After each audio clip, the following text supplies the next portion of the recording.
العجوه بعد ما خلصتها وحطيتها في الاطباق في الاكياس اهي. طلعت لي الكميه دي، طبعا بالكميه اللي انت عايزاها بتعمليها. طريه جدا وطعمها حلو وطعمها حلو. السلام عليكم حبايبي، عاملين ايه؟ النهارده وصفتنا، طبعا احنا طالعين من رمضان وعندنا بلح كان في كل التلاجة عندنا في بيوتنا، فطبعا مش عارفين نعمل بيه ايه. فانا النهارده هقول لكم على وصفه نعمل بيه البلح بطريقه حلوه. نستعملها في كل المعجنات، قراقيش وكل حاجه. هنعمل طريقه العجوه بطريقه سهله جدا في البيت بمكونات موجوده عندنا في البيت، يعني بالبلح بالتمر. بلح اذا كان ناشف طري ممكن تستعمليه، وما احناش عارفين طبعا نعمل فيه بيه حاجه وكده. فانا هقول لكم على طريقه للعجوه، طريقه حلوه. عندي بلح، همسكه دلوقتي افصصه وارجع لكم. عندي البلح اهوت، بعد ما فصصته همسكه اغسله واصفيه بقى كويس وارجع لكم بقى تاني. انا بعد ما غسلت البلح اهو صفيته وغسلته كويس، حطيته بقى على نار عاليه الاول. وعندي كوبايه ميه اهيت، كوبايه من مج الشاي احطها عليها، والنار هتبقى عليها اول ما هتغلى. وبعد كده هوطي عليها النار شمعة خالص، ولو احتاجت ميه هوريكم برضو بتحتاج قد ايه. هكملها وارجع لكم وهغطي عليها. عندي بعد ما غطيتها سامعين الصوت بتاع الميه ده. انا بقى هوطي عليها خالص لغايه ما الاقيها استوت.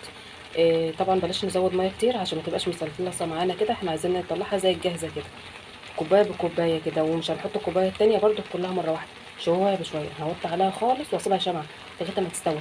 طبعا البخار هيسويها معانا برضو، فبلاش ان احنا نكتر في الميه. هوطي بقى عليها هخليها شمعة كده، وبعدين هرجع لكم تاني لو انا احتجت ميه برضو هوريكم وهقول لكم.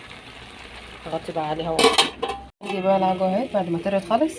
انا حطيت على المقادير دي الكوبايه الاولانيه، حطيت عليها كمان كوبايه علشان تطرى معانا. لقيت البلحيه كانت ناشفه حطيت. فانت بتحطي على حسب الكميه برضو، في الميه بتحطها على حسب الكميه، وعايزاكي تبقي ما كتريش يعني ميه فيها.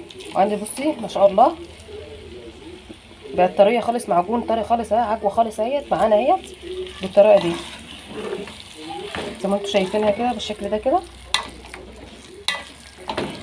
بالشكل ده. احط عليها مكعبين من الزبده بتدينا معاها طعم حلو ولمعه كده حلوه. ويا سلام بقى لو زبده فلاحه. انا اللي موجوده عندي زبده صفرا دلوقتي، احطها واديها تقليبه. هسيبها بقى تسيح البخار بتاعها بقى، انا لسه قايده عليها بنار واطيه خالص. وعندي 3 معالق كده من السمسم، 3 معالق او 4 معالق كده من السمسم، حمصتهم شوحتهم كده يا دوبك تشويحه كده اهيت بالشكل ده كده. بس لما الزبده تسيح الاول واحطها عليها اديها تقليبه برده، اقلب فيها كده عشان كلها تندمج مع بعض. عندي الزبده بعد ما سحت فيها اهي، احط معلقتين 3 كده من السمسم، ده اختياري، انا عايزه تحطيه حطيه.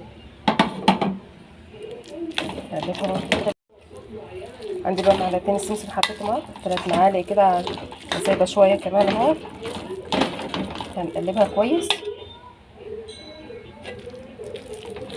والزبده معانا ساحت اهيت، حطيتها الزبده الفلاحه تديها طعم كمان احسن. بالشكل ده هسيبها بقى تبرد واوريها لكم في الاخر وانا بفضي في الطبق. كده العجوه بعد ما عملناها من البلح الناشف، كنا حاطينه في التلاجة مش عارفين نعمل بيه ايه، حولناه لعجوه تنفع معانا في المعجنات والمخبوزات، تنفع معانا في القرص، وتنفع معانا في القراقيش. لو حبينا نعمل قراقيش بعجوه تنفع معانا. وصفاتها حلو وطعمها حلو. لو انت هتعملها للطفل وكده بتحط عليها بيض وزبده، برده كان حاطه عليها زبده وسمسم، طعمها حلو جميل. ممكن برده هتشيل منها السمسم بس لو انت عايزه تعملها للاكل وكده. جميله جدا وتنفع معاك في كل الحشوات.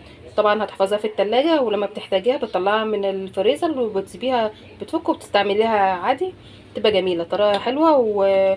وعرفنا نستعمل حاجه يعني كنا سايبينها في التلاجة، نعمل بها نصنعها في حاجه تانية. عايزاكم بقى لو عجبكم الفيديو ما تنسونوش في اللايك والاشتراك وتفعيل الجرس. والسلام عليكم ورحمه الله وبركاته.